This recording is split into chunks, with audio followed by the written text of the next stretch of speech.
Hey, we're Wires from Greensboro and North Carolina.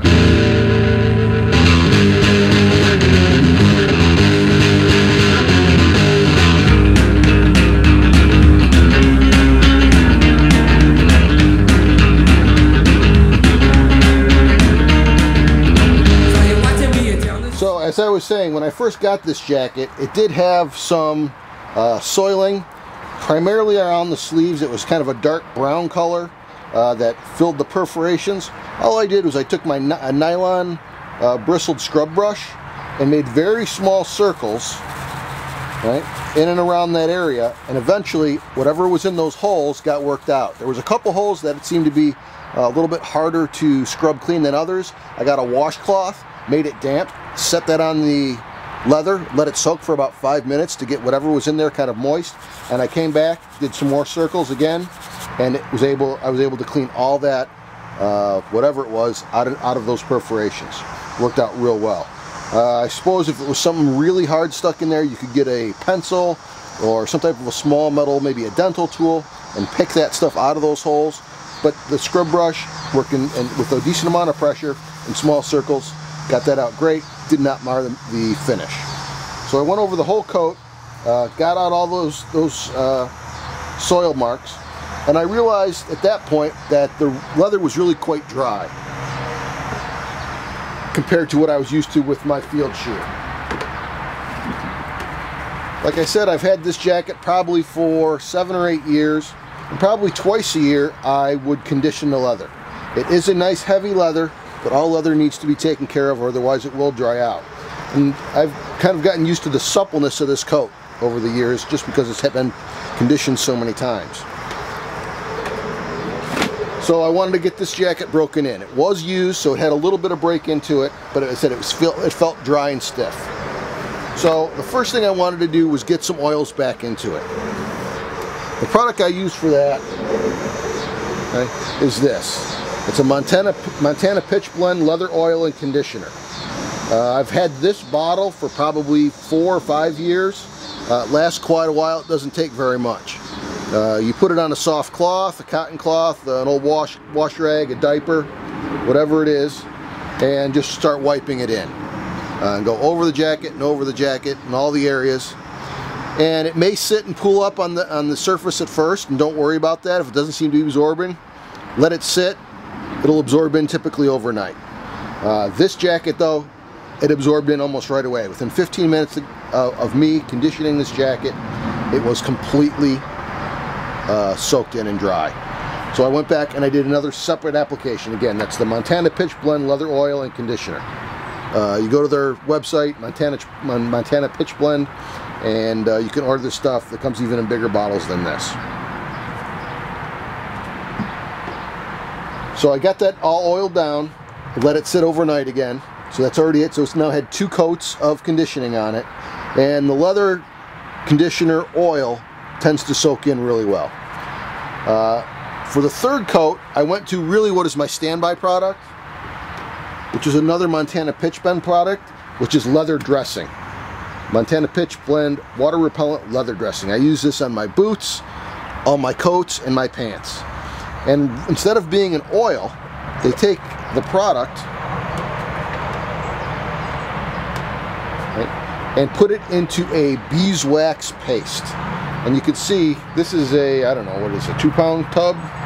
3 pounds. And I'm about 2/3 of the way through it now. And I've had this again for many years. I used to get the smaller containers, and they sell smaller containers in this. And I was going through about a container every other year or so. And one of my riding buddies got me this as a Christmas present a number of years ago, and it's been great.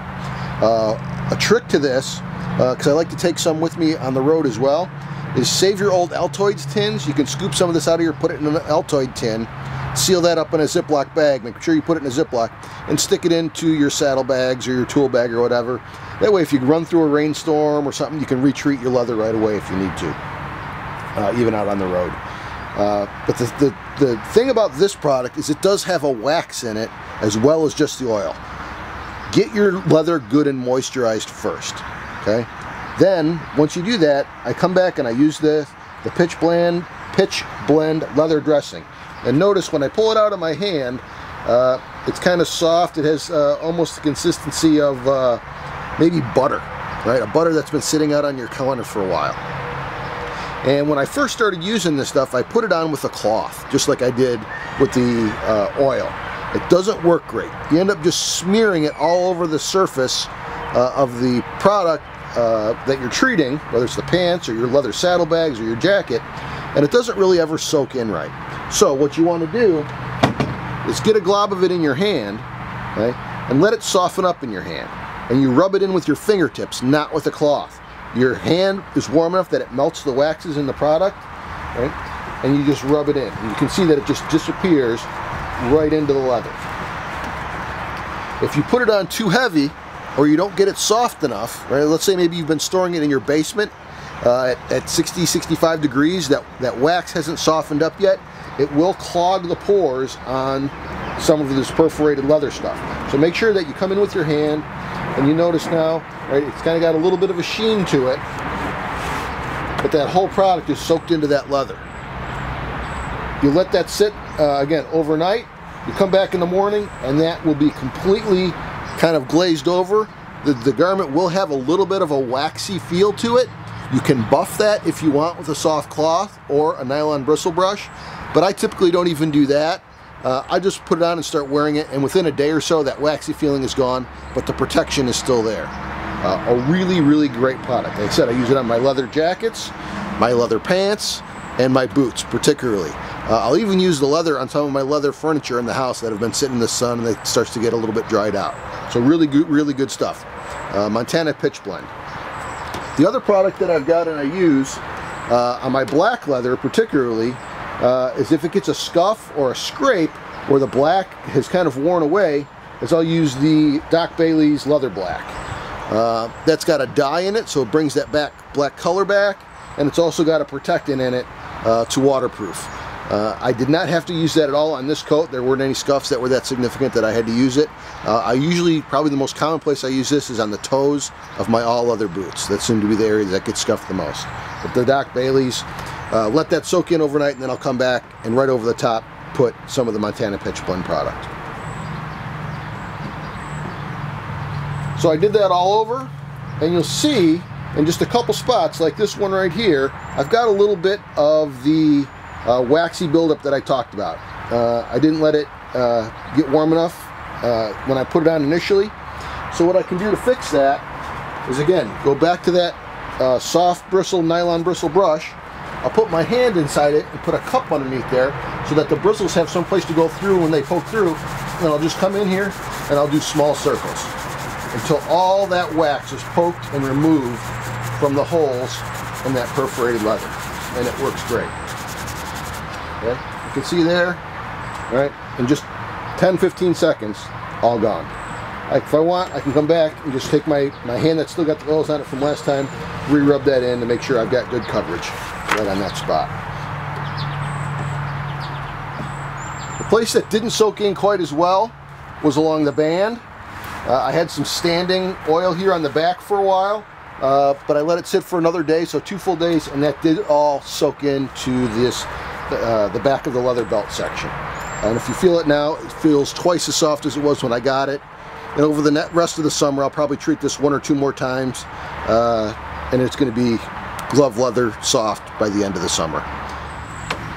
Alright, here's what the jacket looks like after it's been all treated with the Montana Pitch Blend products. As you can see, it is pretty short-waisted. Doesn't even really come to my belt line. So if you're going to get a pair of their pants, the pants are going to ride higher when you zip them together.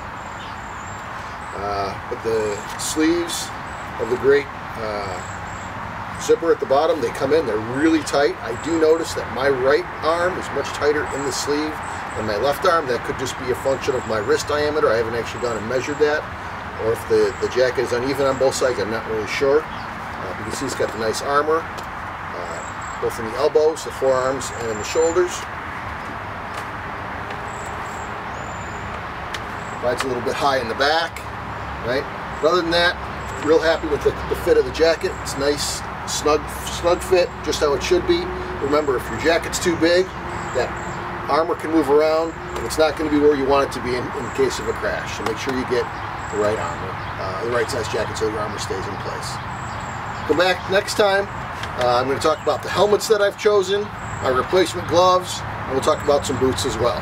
So stay tuned, subscribe to the channel, post any questions that you have. Down the street,